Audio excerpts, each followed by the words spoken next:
June 8, 1945, Camp Gruber, Oklahoma. The sun hung high, like an invisible weight pressing down on the aging wooden barracks. The air felt thick, clinging to skin, making every breath heavy and slow.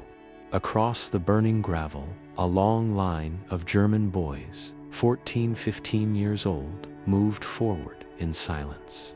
No one spoke to them, no explanations, no reasons, only one command: keep moving.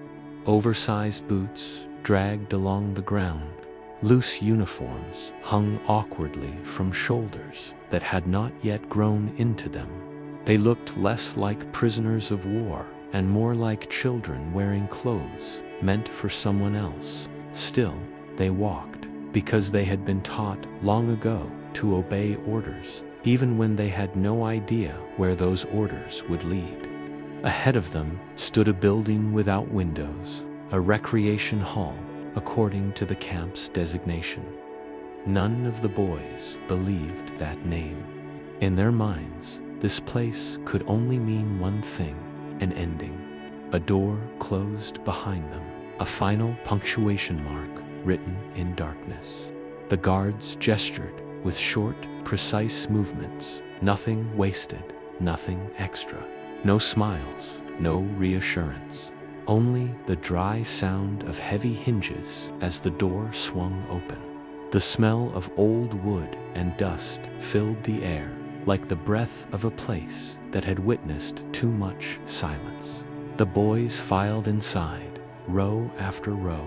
They sat on hard, cold benches, backs straight as they had been trained, even though their hands trembled. Then the door slammed shut. A metal bolt slid into place with a sharp, cutting clang. Immediately, the lights went out. The darkness did not simply arrive, it swallowed them. In that moment, when they could see nothing except their own fear, every boy understood the same thing without a word being spoken. This was what they had been warned about. This was the price. This was the end. The war in Europe had officially ended 4 weeks earlier. Hitler was dead. Berlin had fallen. The Third Reich had been reduced to ash and broken walls. But for the boys sitting in that dark room, the war had never truly made sense. It had come to them like a nameless storm. They had been pulled from classrooms, from farms, from unfinished mornings. Rifles were placed in their hands, heavier than their own bodies. Grand words about the fatherland, honor, and duty were repeated until they became the only truth they knew. And because they were children, they believed them. By early 1945, Germany was exhausted. The regular army had lost millions. The Eastern Front had collapsed. The Western Front was failing. When there were no men left, the call went out for boys. The militia, the Hitler Youth, children as young as 12 were thrown into the war like the final pieces on a losing board. Some received weeks of training, others only days. They were assigned to anti-aircraft guns, trench digging, and guarding bridges that no longer mattered. And when everything finally collapsed, they were captured. The Allied forces did not know what to do with them. They were not SS officers, not hardened fanatics.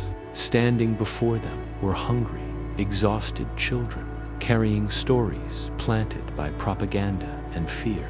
So they were sent across the ocean, far from the ruined cities of Europe, to prison camps deep within the United States. Camp Gruber was one of them. Built to train American infantry, it now held thousands of German prisoners. The camp stretched across the rolling prairie of Oklahoma. The barracks were plain but solid. The food was more than the boys had eaten in months. The guards, for the most part, followed regulations. Still, none of the boys trusted it. They had been told other stories, stories of revenge, of the cruelty of the victors, stories that planted terror in sleepless nights. And now In the darkness of that hall, they believed the moment had arrived. Some began to cry, stifling their sobs. Others stopped breathing for a few seconds, waiting for gunfire or gas. A few whispered prayers they had only learned when it was already too late. One 15-year-old boy named Carl gripped the wrist of the boy beside him so tightly it left marks. He had survived Dresden. He had watched his city burn. He had seen things no child should ever see. Yet this moment felt worse because it felt unavoidable. Time stretched.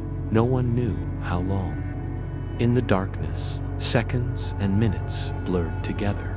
There was only the sound of labored breathing and the faint creak of wood beneath bodies stiff with fear. Then a sound came from behind them. Metal clattered, a click, a low hum. Suddenly, a beam of light tore through the darkness. The light was so bright, it hurt their eyes. Some boys raised their hands to shield their faces. Others ducked instinctively. The beam settled on the far wall, where a white sheet had been stretched tight. And then the image appeared. A cartoon character, a mouse with white gloves. Mickey Mouse. He smiled. He danced. A cheerful tune crackled through hidden speakers. At first, no one understood what was happening. The fear did not disappear, froze, suspended, confused by the absurdity of this new reality. Mickey Mouse kept moving, carefree and innocent, completely unaware that he was illuminating a room full of trembling souls. Slowly, one breath escaped, then another. Someone wiped away tears. Carl loosened his grip and felt his heartbeat begin to slow. They were not dead. They were not being killed. They were watching a cartoon. A moment so strange, so bewildering, it felt almost impossible. And yet, it was precisely that moment, when light appeared where death had been expected, that marked the first crack in the wall of fear surrounding them. This was no joke, no mockery, nor cruelty disguised as mercy. The organizers had planned this carefully. Their goal was to shock, but not through pain, to unsettle, but not with violence. Their purpose was to break the story these boys had been taught since childhood, to show them plainly and silently that the world outside was not the one they had been warned about, that enemies did not always wear the face of demons. The Americans weren't seeking revenge. They wanted these boys to remember what it felt like to be children again, to laugh, to forget, even briefly, the weight of guns and hollow words of glory. When the film ended, the lights gradually came back on, soft and gentle, not harsh. Eyes blinked rapidly, disoriented. The doors opened. The guards motioned them out. No speeches, no lectures. The boys stepped back into the sunlight, quiet and stunned. No one knew what to say, but something had shifted. The fear hadn't vanished completely, but it had cracked. What happened at Camp Gruber was not an isolated case. Across many prisoner camps in the U.S., re-education programs were being tested. Films, newspapers, talks on democracy and human rights. The aim was not punishment. It was dismantling. For these young soldiers, it was all the more crucial. They hadn't formed their own beliefs yet. What they carried were the seeds planted in their minds, and most of those were lies. The Americans understood these boys would return home. The only question was, would they go back to build or to nurture hatred? Not everyone agreed. Some officers saw this kindness as a waste. After all that had happened, why show cartoons to the enemy? But to the program's architects, the answer was clear. The war was over. The next one, if it came, wouldn't start with guns. It would start with ideas. Carl didn't understand any of this then. All he knew was that he was still alive, that darkness had given way to light, that a cartoon mouse had stood between him and death. Years later, Carl wrote the story down in a letter to a historian. What stuck with him most wasn't the fear, but the absurdity. He remembered laughing afterward, laughing because it was unbelievable, laughing because he was still here. The weeks that followed passed quietly.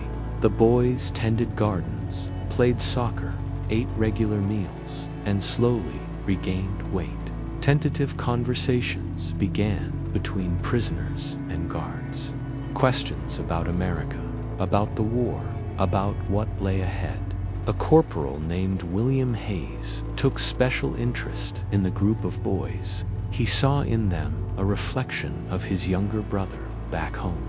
He brought books, candy, taught simple English phrases, and he listened.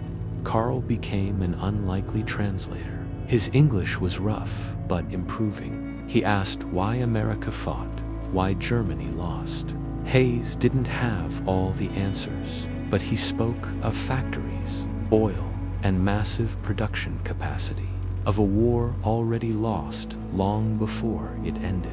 Pieces slowly fell into place in Carl's mind: the endless retreats, the fuel shortages, the hollow eyes of older soldiers. Now it all made sense. By August, the first groups were being sent home. The journey back took weeks. When they arrived, Europe was ruins, Germany divided, cities destroyed, people starving. Carl returned to Dresdenor, what remained of it. His home was gone, his street was gone. His mother survived in a makeshift shelter. They held each other amid the wreckage. The years ahead were hard, but Carl never forgot the dark room in Oklahoma, never forgot the fear, never forgot Mickey Mouse. In his memory, it became a symbol not of victory, but of restraint, of surprise, of the moment when humanity chooses not to do the worst it could. Carl shared the story with his children, journalists, and historians, not because it was grand, but because it was true. Because it reminds us that war isn't just about maps and strategy, but small moments that can change a life's course. History doesn't record how many were changed by moments like this. No numbers, no charts, but the story remains. And in that remaining, it becomes a reminder. Even after the most brutal war, some chose mercy over revenge, chose to see the child beneath the uniform.